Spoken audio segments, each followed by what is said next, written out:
జయ శుభకర వినాయక శ్రీకాణి భాగవర సిద్ధి వినాయక. నమస్కారం. ప్రేక్షకులందరికీ శుభోదయం. ఈనాటి శుభయోగం శీర్షికన శనివారం సందర్భంగా తిరుమల క్షేత్రంలో జాబాలి తీర్థానికి తుంబుర తీర్థానికి ఉన్నటువంటి ప్రాధాన్యత ఏంటో, ఈ తీర్థాల వెనుక ఉన్నటువంటి పౌరాణిక గాథ ఏంటో, ఈ తీర్థాలలో స్నానం చేస్తే కలిగే ప్రయోజనాలేంటో పరిశీలిద్దాం.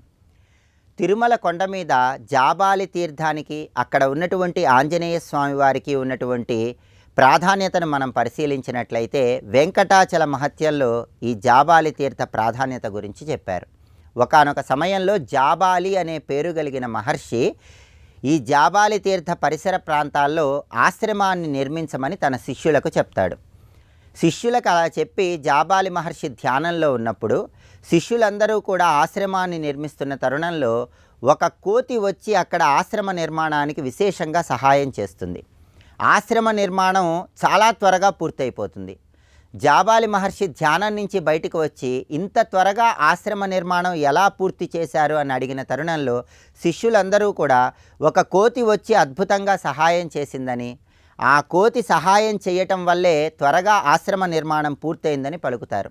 అంతటా జాబాలి మహర్షి దివ్య దృష్టితో చూసి ఆ కోతి సాక్షాత్తు ఆంజనేయ స్వామి వారి స్వరూపమని అత్యంత భక్తి శ్రద్ధలతో ఆంజనేయ స్వామిని ప్రార్థిస్తాడు. అప్పుడు ఆంజనేయ స్వామి ప్రత్యక్షమై నీవు నిర్మించుకునే ఆశ్రమానికి సహాయం చేయమని వెంకటేశ్వర స్వామి నాకు చెప్పారు, అందువల్లే ఈ విధంగా సహాయం చేశాను, నీకేం వరం కావాలో కోరుకోమని ఆంజనేయ స్వామి అడిగినప్పుడు జాబాలి మహర్షి కలియుగాంతం వరకు ఇక్కడే నువ్వు శిలారూపంలో ఉండి భక్తులందరినీ అనుగ్రహించమని ఆంజనేయ స్వామిని ప్రార్థిస్తారు.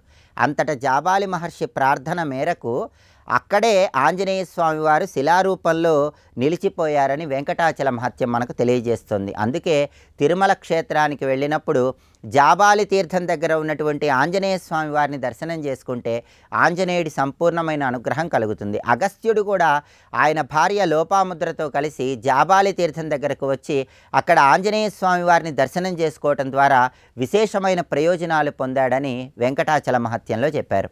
అలాగే తిరుమల క్షేత్రంలో ఉన్నటువంటి ఇంకొక అద్భుతమైన తీర్థం తుంబుర తీర్థం. ఈ తుంబుర తీర్థాన్నే ఫాల్గుణీ తీర్థం అనే పేరుతో కూడా పిలుస్తారని వెంకటాచల మహత్యంలో చెప్పారు. ఈ తుంబుర తీర్థం ఫాల్గుణీ తీర్థానికి ఉన్నటువంటి ప్రాధాన్యత ఏంటంటే ఒకానొక సమయంలో సనక, సనందన, సనత్కుమార, సనస్సుజాతులు అనేటటువంటి బ్రహ్మమానస పుత్రులు వైకుంఠంలో శ్రీ మహావిష్ణువు దర్శనానికి వెళతారు. అయితే శ్రీ మహావిష్ణువు దర్శనానికి వెళ్లకుండా జయ విజయులు అడ్డకిస్తారు. అప్పుడు ఈ బ్రహ్మమానస పుత్రులు జయ విజయులను శపిస్తారు. అలా శపించిన తర్వాత వాళ్ళు ఎంత ప్రయత్నించినా వైకుంఠంలోకి వెళ్ళలేకపోతారు. వాళ్ళ తపశ్శక్తి వైకుంఠంలోకి ప్రవేశించడానికి సరిపోదు.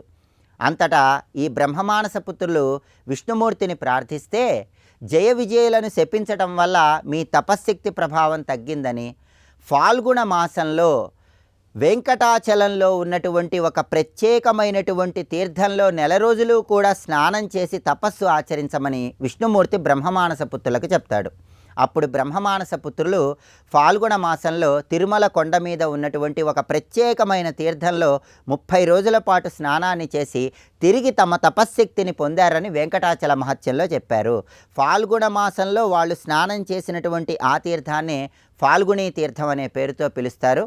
అగస్త్యుడు ఆయన భార్య లోపాముద్ర కూడా ఇక్కడ ఫాల్గుణీ తీర్థంలో స్నానం చేసి వెంకటేశ్వర స్వామిని ధ్యానం చేశారని, అగస్త్యుడి భార్య లోపాముద్ర అమ్మవారిని ధ్యానం చేస్తే లక్ష్మీదేవి ప్రత్యక్షమై ఎవరైతే ఫాల్గుణ మాసంలో వచ్చే పౌర్ణమి రోజు ఈ ఫాల్గుణీ తీర్థంలో స్నానం చేసి శ్రీ సూక్తం ఫాల్గుణీ తీర్థం దగ్గర పఠిస్తారో వాళ్ళకి జీవితం మొత్తం అష్టైశ్వర్యాలు భోగభాగ్యాలు లభిస్తాయని లోపాముద్రతో పలికిందని వెంకటాచల మహత్యంలో చెప్పారు. అందుకే ఫాల్గుణ మాసంలో వచ్చే పౌర్ణమి తిథి రోజు ఈ ఫాల్గుణీ తీర్థంలో స్నానం ఆచరించి ఆ తీర్థ సమీపంలో శ్రీ సూక్త పఠనం చేస్తే విశేషమైనటువంటి అష్టైశ్వర్యాలు భోగభాగ్యాలు సిద్ధింపజేసుకోవచ్చని వెంకటాచల మహత్యం మనకు తెలియజేస్తోంది.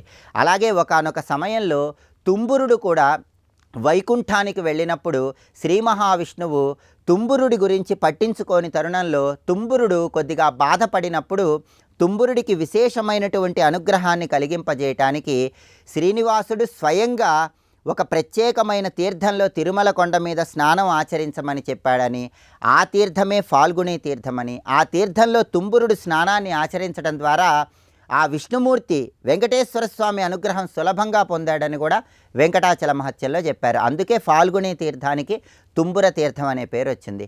అందుకే ప్రసిద్ధ క్షేత్రమైనటువంటి తిరుమల క్షేత్రంలో ఉన్నటువంటి ఈ ఫాల్గుణి తీర్థం తుంబుర తీర్థంలో, అదేవిధంగా జాపాలి తీర్థానికి వెళ్ళి అక్కడ ఆంజనేయ స్వామిని దర్శనం చేసుకోవటం, ఇవి చేయటం ద్వారా విశేషమైనటువంటి శుభ ఫలితాలు సిద్ధింపజేసుకోవచ్చు. రేపటి శుభయోగం శీర్షికన కుజుడి ధనుస్సంక్రమణం సందర్భంగా ద్వాదశ రాశుల వాళ్ళు ఎలాంటి ప్రత్యేకమైన విధి విధానాలు పాటిస్తే కుజుడిని ప్రసన్నం చేసుకోవచ్చో పరిశీలిద్దాం. నమస్కారం.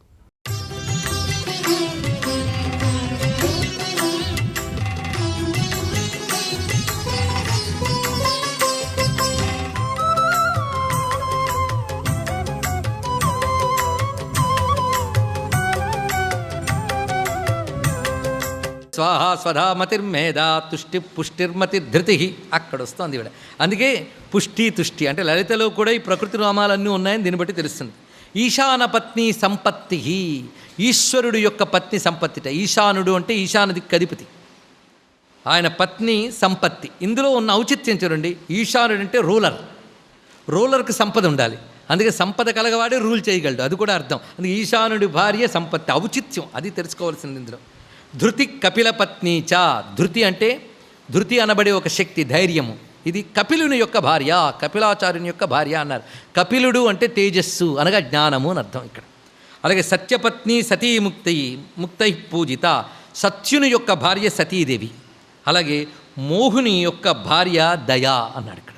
మోహము దయ. దయ మోహంతో కూడితే ప్రమాదం, జ్ఞానంతో కూడితే మంచిది.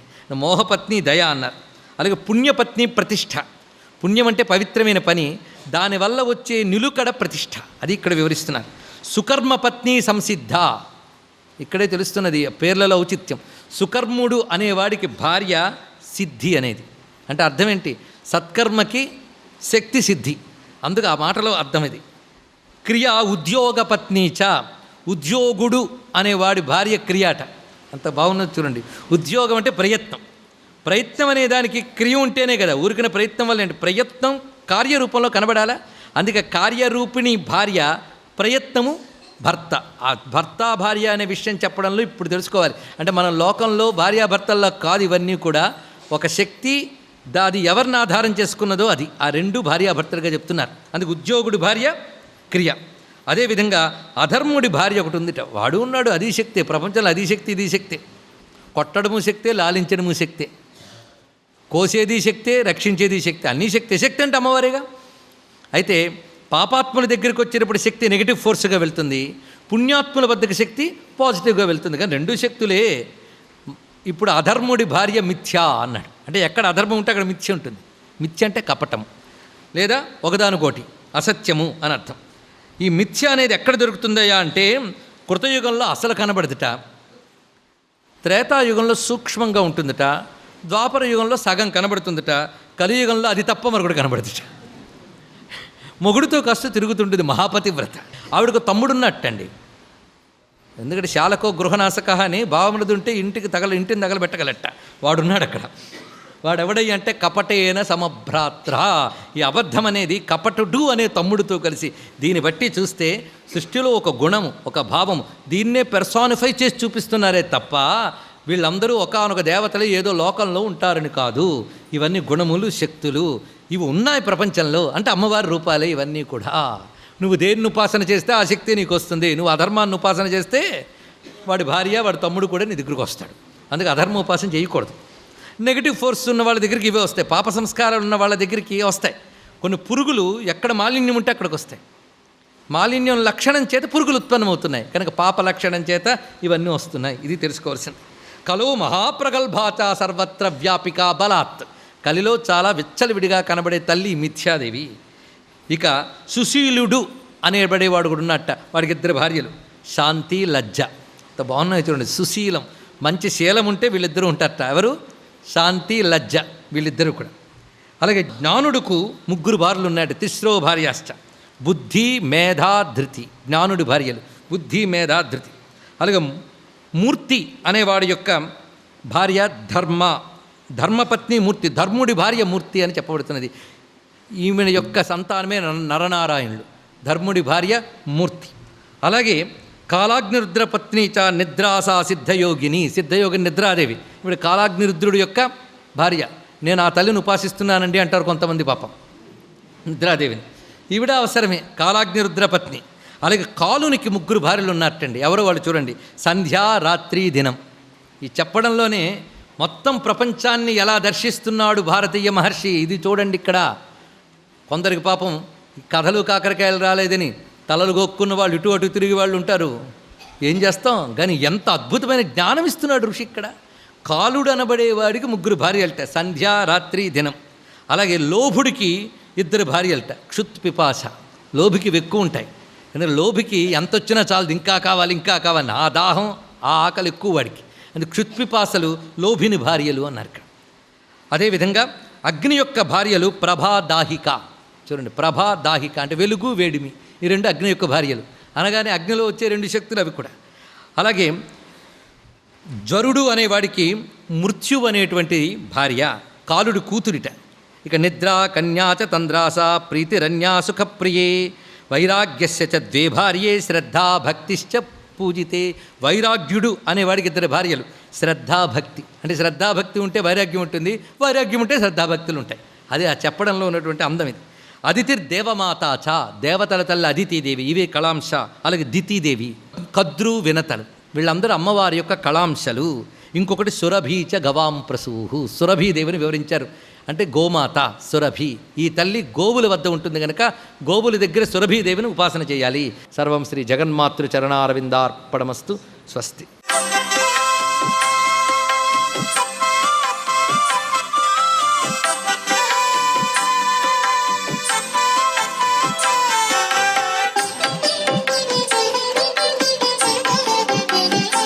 ఓం నమో నారాయణాయ.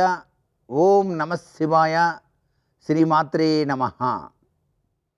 ఈరోజు కలియుగవాసుడైనటువంటి వెంకటేశ్వర స్వామి వారిని మనస్ఫూర్తిగా ఆవు నేయితో కూడినటువంటి దీపారాధన ఆచరిస్తూ స్వామికి ప్రీతికరమైనటువంటి సుప్రభాతం తప్పనిసరిగా పఠించి తదుపరి అష్టోత్తర శతనామావళితో పాటు వెంకటేశ్వర స్వామి వారిని తులసి మాలికతో అలంకరణ చేసి స్వామికి ప్రీతికరమైనటువంటి లడ్డూను నివేదనగా సమర్పించినట్లయితే అద్వితీయమైనటువంటి ఐశ్వర్యాన్ని, ఆరోగ్యాన్ని ఆ కలియుగవాసుడైన వెంకటేశ్వర స్వామి మనకు ప్రసాదిస్తాడు అని చెప్పేసి శాస్త్రం. మార్గశిర మాసంలో సాక్షాత్తు విష్ణుమూర్తికి సంబంధించినటువంటి విధి విధానాలు ఎన్నో మనం ఆచరించాల్సి ఉంటుంది. విష్ణు సహస్రనామ పారాయణలో దాగిన పరిపూర్ణ అర్థాన్ని అర్థం చేసుకుంటూ విష్ణుం జిష్ణుం మహావిష్ణుం మహేశ్వరం అని ఎవరైతే మనస్ఫూర్తిగా ధ్యానిస్తారో వారికి ఆ కలియుగ వాసుడు అద్వితీయమైనటువంటి ఆరోగ్యం, ఐశ్వర్యాన్ని, ఆయుష్ను ప్రసాదించి తీరుతాడు. ఈ కలియుగంలో మన బాధలన్నీ తొలగించేటువంటి దైవం ఆ వెంకటేశ్వర స్వామి ఒక్కడే అని చెప్పేసి శాస్త్రం. అందుచేత మనసు నిండా ఆ స్వామిని గోవిందనామంతో స్మరించి తరిద్దామా? గోవిందా గోవిందా అని చెప్పేసి మనస్ఫూర్తిగా అంటేనే చాలు, ఆయన తన దివ్యవంతమైన అనుగ్రహాన్ని మనకు ప్రసాదింపచేసి తీరతాడు సుమ. సర్వే జనా సుఖినో భవంతు.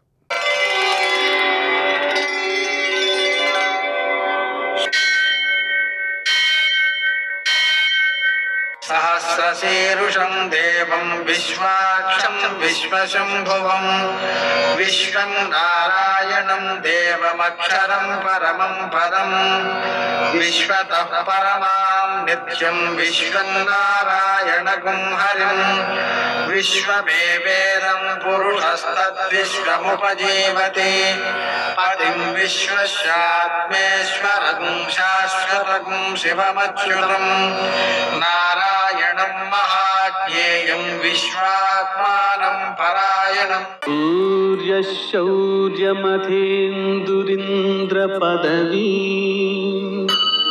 सन्मङ्गलं मङ्गलम् పద్మావతి ప్రణయలాలితముగ్ధదేహ శ్రీ వెంకటేశరుణమూర్చనమస్తు మహ్యం. నేటి కాలమాన విశేషాలను గమనిద్దాం.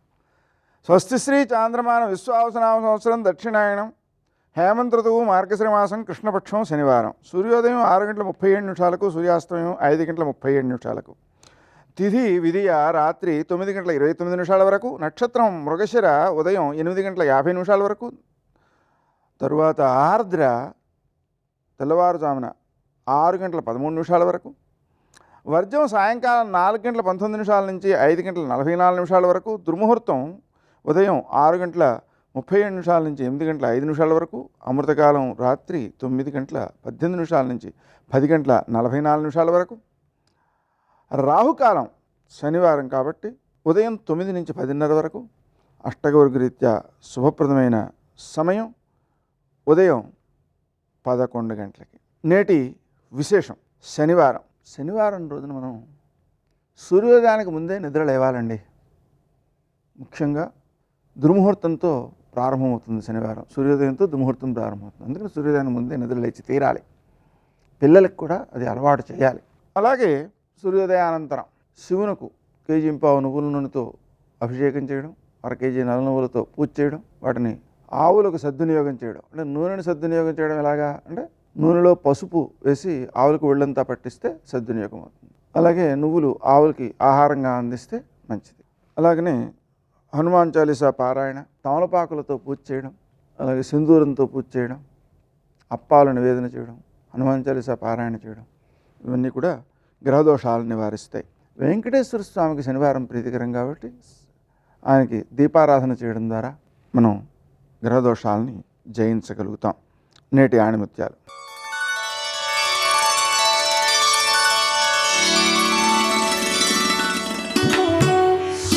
ఓర్పులో అపారమైన శక్తి దాగి ఉంటుంది.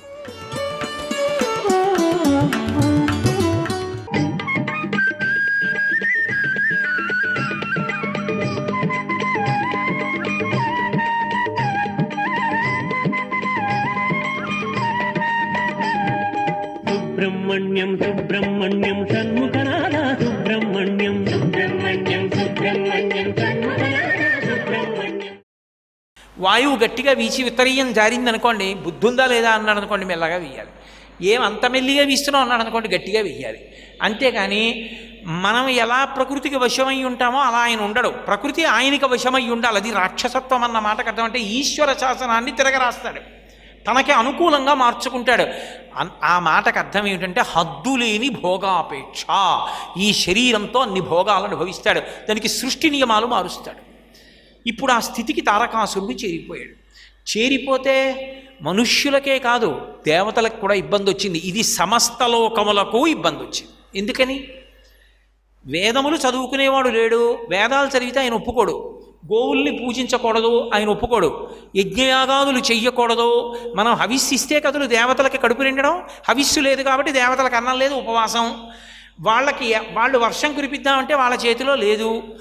ధర్మం లేదు కాబట్టి ఈయన భార్యే అని చెప్పడానికి ఉండదు. కాబట్టి రాక్షస ప్రవృత్తి విజృంభించిపోయింది.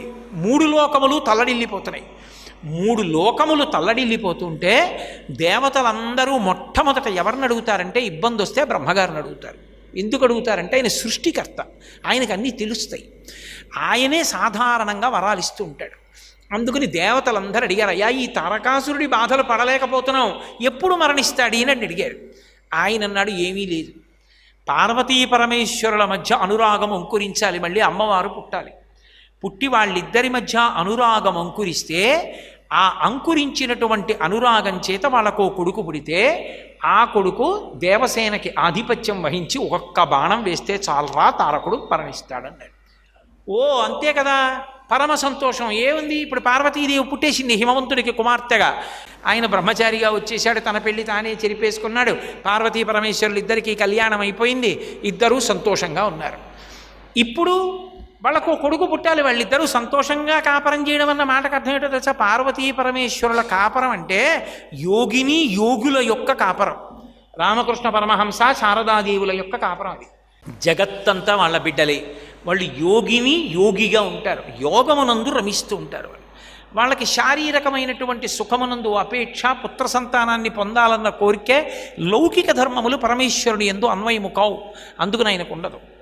అందుకే వాల్మీకి మహర్షి ఒక్క వేద ధర్మం అన్వయమై అర్థం చేసుకోగలిగినటువంటి శ్లోకాన్ని ఒకదాన్ని ప్రయోగించారు. ఇప్పుడు నేను కుమార సంభవ కావ్యం, కుమార సంభవం అన్న మాట వాడిన వారు వాల్మీకి మహర్షి వాడారు. ఆ కుమార సంభవం అన్న మాటనే కాళిదాసు గారు తీసుకుని కుమార సంభవం అన్న కావ్యం రాశారు. కానీ కుమార సంభవం చెప్పుకుంటే కాళిదాసకృత కుమార సంభవం చెప్పుకోవడం వల్ల వచ్చే ప్రయోజనం కన్నా వాల్మీకి మహర్షి విరచితమైనటువంటి స్కందోత్పత్తి చదివిన విన్న, అటువంటిది పారాయణ చేసిన గర్భిణీ స్త్రీలు ఆ స్కందోత్పత్తిని చదివినా విన్నా కూడా అసలు వాల్మీకి మహర్షి ఫలశ్రుతి చెప్పరు ఎక్కడ. అటువంటి వారు చెప్పారు గంగావతరణానికి, స్కందోత్పత్తికి. కడుపు లోపల పుట్టేటటువంటి పిల్లవాడు అనేక కారణముల చేత పుడతాడు. కేవలం ఏదో కొడుకు పుడుతున్నాడని అనుగ్రహించడానికి పుడుతున్నాడని మీరు అనుకోకూడదు. వేదాంతంలో ఒక కొడుకు పుట్టాలి అంటే కొన్ని కారణములు చూస్తారు, ఆ కారణముల చేత కొడుకునిస్తారు. ఒక్కొక్కప్పుడు శత్రుపుత్రుడు అని ఒకడు ఉంటాడు, ఒకడు శత్రువు ఉంటాడు. ధన్య అని భాస్కర్ రాయల వారు వ్యాఖ్యానం చేశారు లలితా సహస్రానికి. విపరీతమైన క్రోధంతో చచ్చిపోతాడు ఒక్కొక్కడు. ఇప్పుడు అనురక్తి ఉంటే మనస్సు వాళ్ళ మీద ఎలా నిలబడుతుందో కోపం ఉన్నా అలాగే నిలబడుతుంది. వాడండి వాడండి అని తలుచుకుంటూనే ఉంటుంది. అంత కోపం ఎవడి మీద ఉండిపోయింది అనుకోండి, వాడినే తలుచుకుంటూ చచ్చిపోయాడు అనుకోండి, వాడిని బాధ పెట్టడానికి వాడి కడుపున కొడుకు అవుతాడు. తండ్రి ఏది చెప్తే దానికి వ్యతిరేకం. మీరు లేరా లోకంలో కొడుకులు తండ్రులు ఎందరో ఉన్నారు. అన్నీ బాగానే ఉంటాయి కానండి, ఏమిటో వాడు మాట విండండి, ఈవిడ ఇప్పుడు శత్రువు అండి బాబు, నాకు అసలు ఒక్క మాట విండవాడు అంటాడు. శత్రువు కొడుకుగా వస్తే ఆ పగ తీర్చుకుంటాడు బాధ పెట్టి తండ్రిని. పుత్ర వ్యామోహం ఏమీ చేయలేడు, వదులుకోలేడు. శత్రువునంటే వదిలేడు, వీడిని ఎలా వదులుతాడు? శత్రువు కొడుకుగా వస్తాడు. రుణం తీసుకుని ఎగ్గొడితే కొడుకుగా వస్తాడు. నేను ఎవరి దగ్గర 1,00,000 రూపాయలు పుచ్చుకుని ఎగ్గొట్టేశాను అనుకోండి, వాడు కొడుకుగా వస్తాడు. వచ్చి ఈ 1,00,000 రూపాయలు ఇస్తాడని ఎదురు చూసి, ఆయన ఎదురు చూడకుండా అమ్మయ్య ఇచ్చాను అంతే చాలా, ఆయన పుచ్చుకున్నారని వెళ్ళిపోతే పర్వాలేదు. వాడు 1,00,000 తిరిగిస్తాడని ఎదురు చూసి ఆ 1,00,000 రూపాయలు నేను ఇవ్వకముందే ఆయన వెళ్ళిపోయాడు అనుకోండి, ఆ 1,00,000 రూపాయలు ఆయన ఇవ్వలేదు, ఎప్పుడు ఇస్తాడో నాకు ఇవ్వనే లేదు, ఇంకేం ఇస్తాడులే అనుకుంటూ పోయాడు అనుకోండి, వాడు కొడుకుగా వచ్చి 1,00,000 రూపాయలు అయ్యే వరకే ఉంటాడు ఇంట్లో. అంటే ఆయన తిన్నది, ఆయన తాగిన పాలు 1,00,000 రూపాయలు అయ్యే వరకు ఉండి గుట్టుక్కుని వెళ్ళిపోతాడు. అంటే పరిపూర్ణమైన ఆయుర్దాయంతో ఉండడు. కళ్ళ ముందు కొడుకు ఎదిగొచ్చిన వాడు వెళ్ళిపోయాడండి అని ఏడుస్తాడు తండ్రి. అలాగే సేవక పుత్రుడు, ఇంట్లో సేవకుడు 50 ఏళ్ళు 60 ఏళ్ళు పనిచేసి వృద్ధుడైపోయిన, మిమ్మల్ని వదనలేని అయ్యగారు అని చెప్పి ఆఖరికి యజమాని పెట్టిన అన్నమే తింటూ మా అయ్యగారు దేవుడు అంటూ వదిలేశాడు అనుకుని వాడు కొడుకై వచ్చేస్తాడు. వాడికి ఏం రాదు కదూ, అదే సంస్కారంతో వస్తాడు. నాన్నగారు నించుంటే కుర్చీ వేస్తాడు, నాన్నగారిని కూర్చోండి అంటాడు. నాన్నగారు స్నానం చేస్తే పంచిస్తాడు, నాన్నగారు స్నానం చేసి వస్తే తువ్వాలిస్తాడు. అక్షరం ఒక్కరాదు వాడికి. నేను పుట్టిన కొడుకులందరూ ఉద్ధరించడానికి పుట్టిన వాళ్ళు గారు, ఎవడో ఒకడు ఉంటాడు, వాడు నిజపుత్రుడు. వాడు తండ్రితో కలిసి అన్నం తింటాడు, తండ్రితో కలిసి పడుకుంటాడు, తండ్రితో కలిసి సంధ్యావందనం చేస్తాడు, తండ్రితో కలిసి తిరుగుతూ ఉంటాడు, తండ్రి అభ్యున్నతి కొరకు పాటుపడతాడు, తండ్రి కాళ్ళు పడతాడు. ఆఖరణ తండ్రి తల తన ఒళ్ళో పెట్టుకుని భగవన్నామని చెప్తూ తండ్రి వెళ్ళిపోవడానికి కారకుడవుతాడు. వాడు నిజపుత్రుడు, వాడు కొన్ని జన్మల తపస్సు ఉంటే కానీ కలగడు అని. అందుకని ఒక్కొక్కడు ఒక్కొక్క రకంగా వస్తాడు. కొడుకులందరూ కొడుకుడు కాదు అని శాస్త్రవాక్కు. అందుకే సరే, అందుచేత పార్వతీ పరమేశ్వరులిద్దరికీ కొడుకు పుట్టడం అనేటటువంటిది లౌకికంగా సంభవం కాదు. ఆయన యొక్క అనురక్తి ఎలా ఉంటుంది అన్న దాని గురించి చెప్తూ శ్రీరామాయణంలో స్కందోత్పత్తిలో చెప్పారు. నేను మీతో ఈ మాట ఎందుకన్నానంటే, భార్య కడుపులో పెరుగుతున్నటువంటి బిడ్డడి యొక్క సంస్కారం ఏమిటో మనకి తెలియదు. ఎందుకు వస్తున్నాడో తెలియదు, ఏ కారణానికి వస్తున్నాడో తెలియదు. వీడు చేసుకున్న కర్మ ఫలితాన్ని అనుభవింపజేయడానికి వస్తుంటాడు ఆ బిడ్డ. అందుకే గర్భ సంస్కారములు బోల్డన్ ఉంటాయి, అవన్నీ చెయ్యాలి గర్భ సంస్కారాలు. ఇవన్నీ చెయ్యడం మానేయాలనుకుంటే శ్రీరామాయణ ప్రవచనం ఒక్కటి వింటే చాలు. శ్రీరామాయణం ఒక్కటి వినకపోయినా శ్రీరామాయణంలో బాలకాండలో స్కందోత్పత్తి ఒక్కటి వింటే చాలు. అందుకే గర్భిణీ స్త్రీలని స్కందోత్పత్తి వినండి అంటారు. అన్ని గర్భ సంస్కారములు జరిగినట్లుగా భావించి మంచి కొడుకునిస్తాడు ఈశ్వరుడు. సర్వం శ్రీ ఉమామహేశ్వర పరబ్రహ్మార్పణమస్తు. స్వస్తి.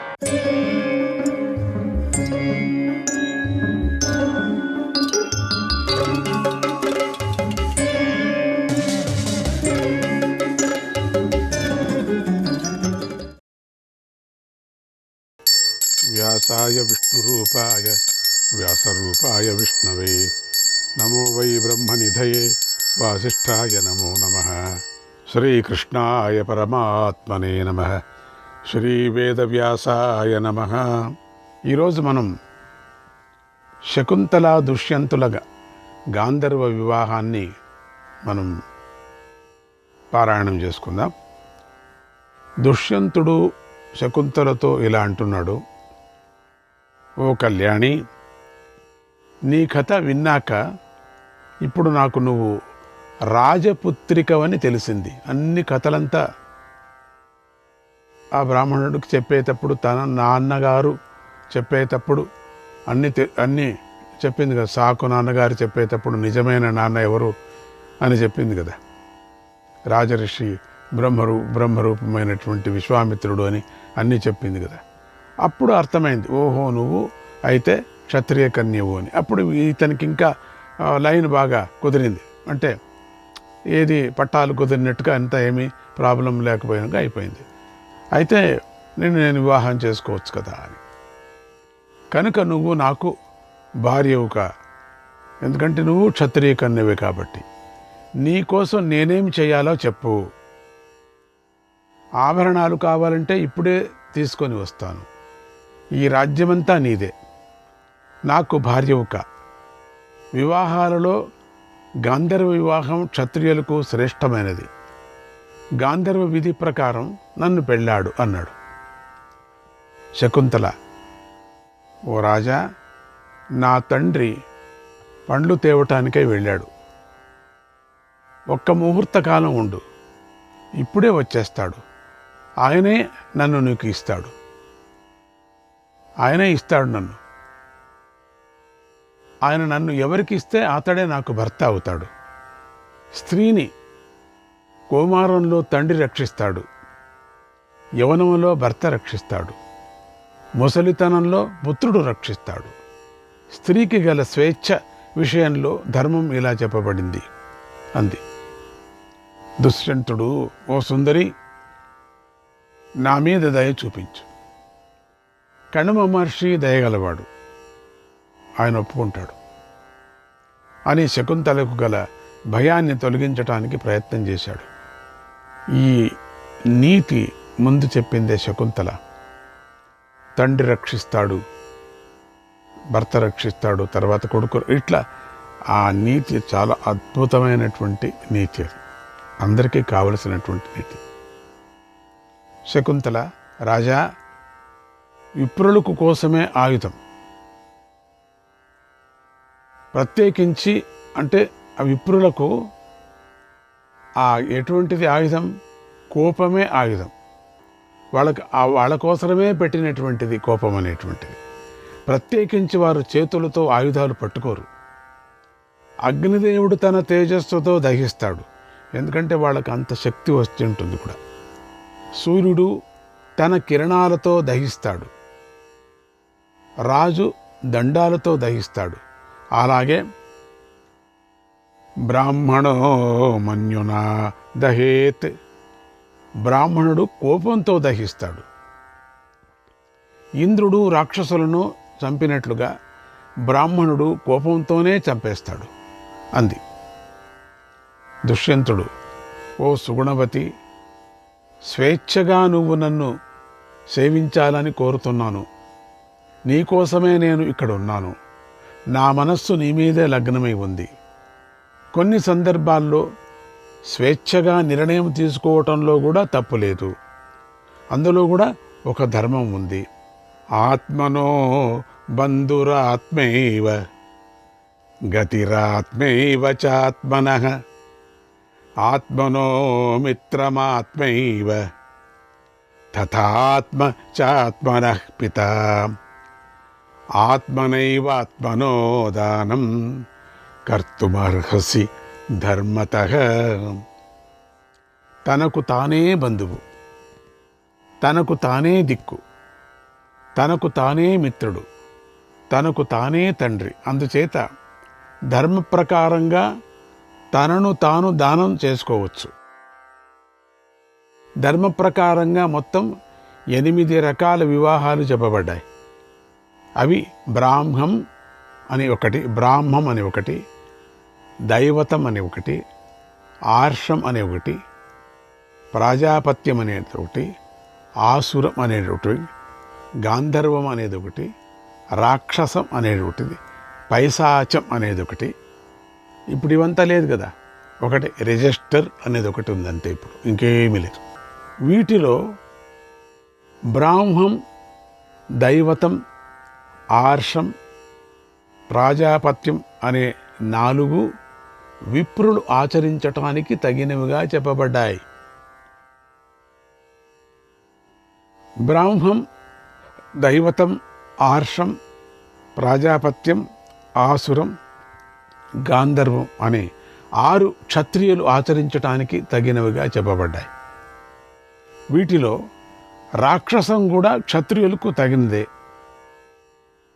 వైశ్య శూద్రులకు ఆసురం తగినదిగా చెప్పబడింది. ఆసురం వర్తకులకి, శూద్రులకి ఆసురం.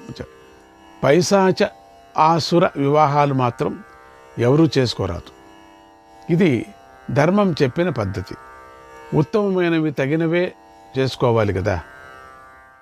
గాంధర్వ, రాక్షసాలు క్షత్రియులకు తగినవి కాబట్టి నువ్వు సందేహించవలసిన పని లేదు. ఇంత చెప్పుకోవచ్చాడు లెక్చరు. ఆవిడ పెళ్లి చేసుకోవాలంతే కావాల్సింది. ఆడపిల్ల ఎంతగా ఒప్పుకోవటానికి ఏం చేయాలో మగపిల్లలు అట్లా చేస్తూ ఉంటారు. అది చేశాడనమాట ఈ మహారాజు గారు. ఈ 2 వేరువేరుగా కానీ కలిసి కానీ చేయటంలో తప్పు లేదు. నిన్ను నేను గాంధర్వ విధి ప్రకారం పెళ్లి చేసుకుంటున్నాను అన్నాడు. చక్రవర్తే కావచ్చు, కానీ వీళ్ళకి సందర్భం చూడేట్లుందో. శకుంతల ఓ రాజా చెప్తున్నది, నువ్వు చెప్పింది ధర్మ మార్గమే అయితే అది నాకు ఇష్టమే. నీకు ఒక రహస్యమైనటువంటి మాటను చెబుతున్నాను విను.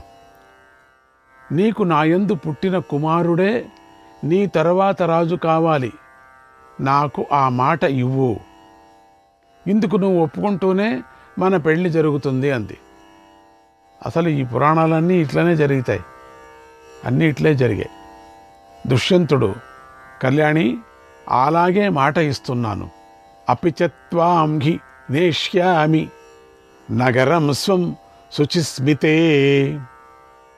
అంతేకాదు, నేను నిన్ను నగరానికి కూడా తీసుకువెళ్తాను.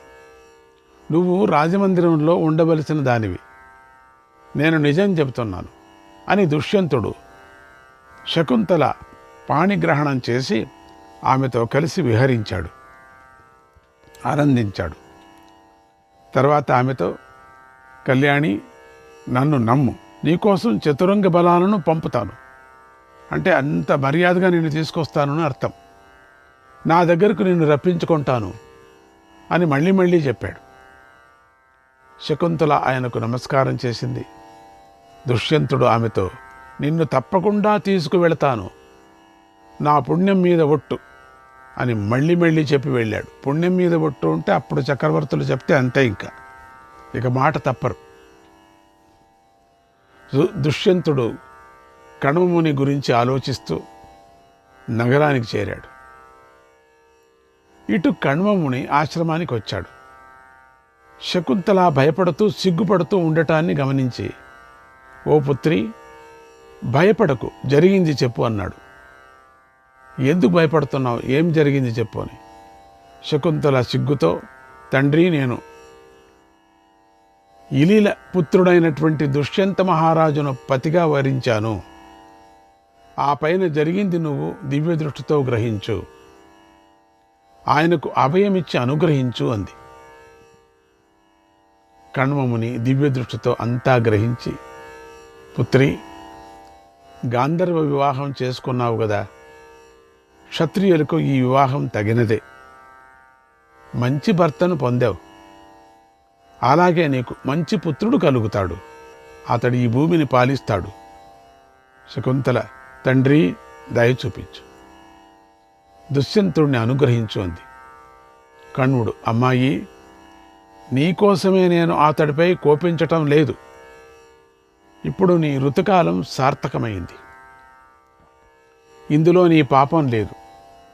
అందుచేత నీకిష్టమైన వరం కోరుకో, ఇస్తానన్నాడు. అప్పుడు శకుంతల దుష్యంతుడి మేలు కోరుకుంటూ, తండ్రి, పూర్వవంశీయులు ధర్మాత్ములై ఉండాలి, శాశ్వతంగా రాజ్యపాలకులు కావాలి అని కోరింది. కణ్వ మహర్షి తథాస్తు అని దీవించి కూతురి చేతులు పట్టుకొని, తల్లి, ఈరోజు నుంచి నువ్వు దుష్యంతుడి గృహలక్ష్మివి, అందుచేత పతివ్రతలను ఆదర్శంగా తీసుకో, వారిలాగా నడుచుకో అన్నాడు. జాగ్రత్తగా ఉండుని. కొంతకాలం గడిచింది. శకుంతల గర్భం దాల్చింది. రాజు మీద దిగులుతో సరిగ్గా అన్నం తినలేదు. నేడో రేపో నా రాజు వస్తాడు, నన్ను తీసుకువెళ్తాడు అని ఎదురు చూస్తూ ఉండసాగింది. ఎప్పుడో వచ్చేస్తాడు. ప్రతిరోజు 3 సంవత్సరాలు గడిచిపోయాయి. వచ్చేస్తాడు చూడటమే అయిపోయింది పాపం శకుంతలకు. ఇగో వస్తున్నాడు, ఇగో గుర్రాలు శబ్దం వస్తున్నాయి, ఇగో వస్తున్నారు సైనికులు, ఈ విధంగా కలలు కంటూ దినము ఏడుస్తూ పడుకునేది పాపం. శకుంతలకు అగ్ని వంటి కాంతితో ప్రకాశిస్తున్న ఒక పుత్రుడు పుట్టాడు. అగ్ని వంటి కాంతితో ఆ శిశువు ఆ విధమైనటువంటి పూర్ణమైనటువంటి శక్తితో పుట్టాడు. ఆ సమయంలో ఆ శిశువుపై పూలవాన కురిసింది. దిగంధము నుంచి పైనుంచి పూలవాన, దేవదుందువులు మ్రోగాయి, అప్సరసలు నాట్యం చేశారు. ఇంద్రుడు దేవతలతో కలిసి ఆకాశం నుండి ఇలా అన్నాడు, ఓ శకుంతల, నీ పుత్రుడు చక్రవర్తి అవుతాడు, ఇతడితో సాటి అయినవాడు ఉండడు. ఎందుకంటే ఇంద్రుడే కదా చేసిన తప్పు, విశ్వామిత్రుడికి వ్రతభంగం చేశాడు కదా, అందుకే కదా ఇదంతా పుట్టింది. అందుకని అటువంటి శక్తి గల ఈ పుత్రుడు నువ్వు కన్నావు, చక్రవర్తి అవుతాడు. ఇతడు 100 అశ్వమేధ యాగాలు చేస్తాడు, 1000 కొద్ది రాజసూయ యాగాలు చేస్తాడు, తన ధనాన్ని బ్రాహ్మణులకు దక్షిణగా ఇస్తాడు అన్నాడు. ఆ మాటలు విని కణ్వముని, ఆశ్రమవాసులందరూ ఎంతో సంతోషించారు, శకుంతలను గౌరవించారు. శకుంతల బ్రాహ్మణులను పూజించింది. కణ్వముని వారి చేత బాలుడి జాతకర్మ మొదలైనటువంటి సంస్కారాలను యథావిధిగా చేయించాడు. బాలుడు కొద్దిగా పెరిగి పెద్దవాడయ్యాడు. చక్కని సాముద్రిక లక్షణాలు కలిగి ఉన్నాడు. దేవబాలుడిలాగా ప్రకాశించాడు.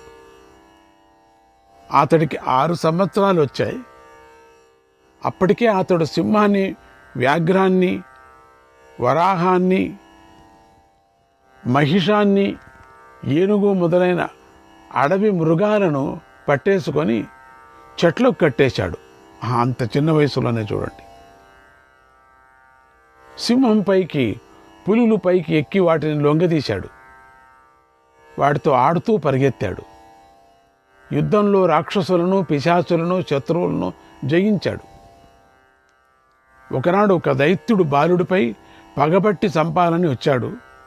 బాలుడు ఆ దైత్యుడిని చూసి నవ్వుతూ తన చేతుల్లో వాడిని బంధించి కొట్టసాగాడు. ఆ దెబ్బలకు వాడు తట్టుకోలేకపోయాడు. బాలుడి బంధం నుంచి విడిపించుకోలేకపోయాడు. బాధను భరించలేక ఆ ప్రాంతం దద్దరిల్లిపోయేలా అరిచాడు. వాడికి అన్ని రంధ్రాల నుంచి రక్తం కారింది. వాడి అరుపుకు మృగాలు మూత్రాన్ని విడుస్తూ పారిపోయాయి. అంటే అంత అద్భుతమైనటువంటి యుద్ధం చేశాడు, ఆ సంహారం చేశాడు. బాలుడు ఆ దైత్యుణ్ణి క్రింద పడేసి మోకాళ్లతో క్రుమ్మి సంహరించాడు. అతడి పరాక్రమాన్ని చూసి ఆశ్రమవాసులంతా ఆశ్చర్యపోయారు. అతడికి భయపడి రాక్షసులు ఆ చుట్టుప్రక్కల రావటమే మానేశారు. అప్పుడు ఆశ్రమవాసులు, ఇతడు అన్నిటినీ అణచగల శక్తిమంతుడు కనుక నేటి నుంచి ఇతడు సర్వదమనుడు అనే పేరులో ప్రసిద్ధి అవుతాడు అని పేరు పెట్టారు. సర్వదమనుడు మొదటి పేరు. బాలుడు నిజంగానే బలపరాక్రమాలతోనూ తేజస్సుతోనూ సర్వదమనుడు అనేటువంటి పేరును సార్థకం చేసుకున్నాడు. అటు దుష్యంతుడు శకుంతల మాటే మర్చిపోయాడు. వెళ్ళిన తర్వాత అంతే. ఇంకా భార్య కోసం పుత్రుడి కోసం మనుష్యులను పంపనే లేదు. ఇప్పుడే పంపిస్తానని చెప్పినవాడు ఇప్పుడు ఎన్నేళ్ళు అయిపోయిందో. శకుంతల కృంగిపోయింది. ఇంతలో 12 సంవత్సరాలు గడిచిపోయాయి.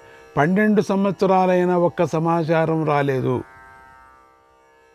ఒక్క సమాచారం అక్కడి నుంచి ఒక్కరిని కూడా పంపించలేదు. మర్చిపోయాడు, మొత్తం మర్చిపోయాడు. బాలుడు విద్యావంతుడయ్యాడు. కణవ మహర్షి బాలుణ్ణి గమనించి ఇక ఇతడికి రాజు అయ్యే అర్హత లభించింది అని తెలుసుకున్నాడు.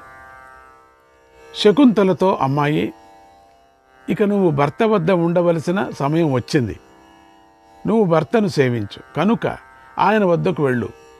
ఇంతవరకు వేచి చూశావు కాదా, ఇంతవరకు మనం చూసాం కదా, ఏమి రాలేదు. ఇప్పుడు నువ్వే రాజు వద్దకు వెళ్ళు. దేవతలు, గురువులు, క్షత్రియులు విశేషించి భర్త మేలును కోరుకుంటూ వారితో కలిసి ఉండటమే నీకు మంచిది కదా. నీ పుత్రుడితో కలిసి నీ భర్త దగ్గరికి వెళితేనే మంచిది.